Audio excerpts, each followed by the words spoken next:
हिंदू परंपरा के अंदर ये नवरात्रि के जो प्रसंग हैं ये तो देवी माँ की उपासना के लिए थे। नवरात्रि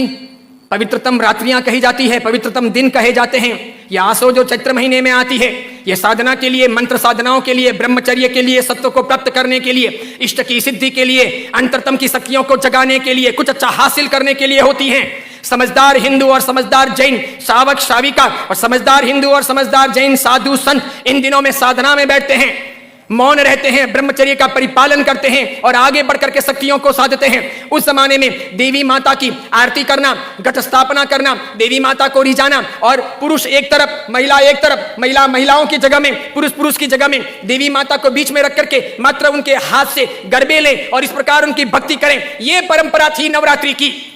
उसके बाद में मात्र गुजराती स्टाइल में डांडिया आए थे, तो बहनें बहनों में खेलती, बीच में देवी मां की स्थापना की जाती, पुरुष में खेलते और इस प्रकार नौरते रखते, नवरात्रि पालते, खान पान का ध्यान रखते। उन दिनों में कोई शराब नहीं पीता, गुटखे नहीं खाता, चाय तक नहीं पीता, व्यसन नहीं करता, अलग अलग शयन करते, पति पत्नी अलग अलग रहते, ब्रह्मचर्य की साधना करते, संपर्क नहीं करते, शुद्धता प्राप्त करते और इतने सारे भोग विलास की जिंदगी के बीच में, इतने सारे विषय वासनाओं के बीच में कोशिश करते कि कुछ दिन पवित्रता के साथ बिताएं ताकि देवी माताओं के सानिध्य प्राप्त करके हम शक्ति संपन्न बन सकें, उनके आशीर्वाद अपनी जिंदगी में फल सकें।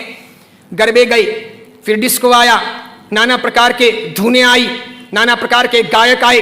कई कंपनियां, कई संस्थाएं इसमें कूदी, कई सारे लोगों ने धन कमाना शुरू किया, छोटे बड़े या डांडियों के अलग अलग कार्यक्रम होने लगे, सब लोग ललचाने लगे। देवी माँ एक तरफ रह गई, देवी की साधना एक तरफ रह गई, नवरात्रि की पवित्रता एक तरफ रह गई, घट स्थापना एक तरफ रह गई, गरबे लेने का भाव एक तरफ रह गया, आरती और देवी माँ को रिझाना, मातृ शक्तियों को प्रेरित करना, ये सब एक तरफ रह गया। आज डांडिये खेलने वालों में से किसको पता है कि साधना क्या है, ब्रह्मचर्य क्या है, ये क्यों है नवरात्रि, इसका हेतु क्या था, इसका रीजन क्या था, ये क्यों खेलनी चाहिए या नहीं खेलनी चाहिए, तो क्यों नहीं खेलनी चाहिए। मेरा ही नहीं, भारत के कई सारे अखबारों का, कई सारे समाजविदों का, कई सारी अन्य सामाजिक संस्थाओं का ये सर्वे वर्षों से रहा है, समय समय पर किया जाता रहा है कि नवरात्रि के महीने 2 महीने के बाद में जितने गर्भपात होते हैं उतने गर्भपात बाकी के 11 महीने में नहीं होते।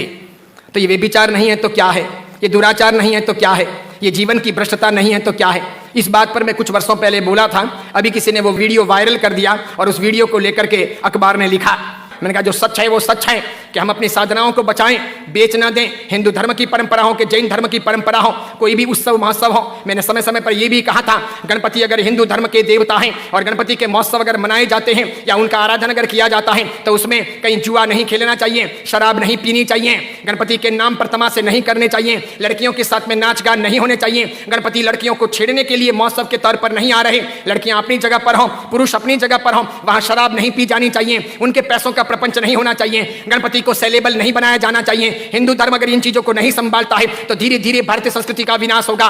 सिखों ने अपनी धर्म परंपराओं को संभाला है, मुसलमानों ने अपनी धर्म परंपराओं को संभाला है, ईसाइयों ने अपनी धर्म परंपराओं को संभाला है। उनके जो ओकेशन होते हैं वो दूसरों को इंटरफियर करने नहीं देते,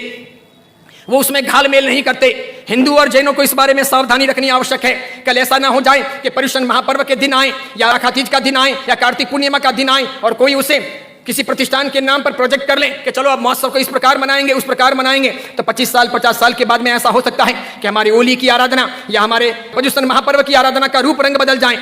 जैसे मैंने नहीं कहा था कि मात्र संगीतकारों को बुला करके हम 9 दिन की भक्ति रख लें, सुबह भी भक्ति, रात को भी भक्ति, ठीक है, और इस प्रकार पर्युषण आगे बढ़ जाए और अच्छी खासी संख्या के अंदर वे आधुनिक संगीतकार आधुनिक धुनों पर बहुत गाएं और नौजवान लड़के लड़कियों को मजा आ जाए, सब वहीं पर जाएं। तो 10 साल 15 साल तक अगर ऐसा चले तो आज एक ने किया, कल दूसरा करेगा, परसों तीसरा करेगा, अब चौथा करेगा, धीरे धीरे साधुओं के व्याख्यान में कोई नहीं जाएगा,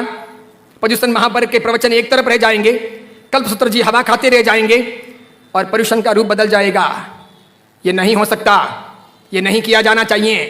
मैं इसलिए कह रहा हूं कि मेरी जिंदगी तो बहुत छोटी है, मैं तो कल दुनिया से चला जाऊंगा, लेकिन भगवान के शासन की परंपराएं नहीं मरनी चाहिए, हमें उन्हें जिलानी होगी। हमारे बच्चों को ये पता नहीं, उनको तो क्या है, नाचना गाना कूदना घूमना फिरना अच्छा लगता है, उन्हें सामाजिक प्रतिक्रमण ना अच्छे लगे,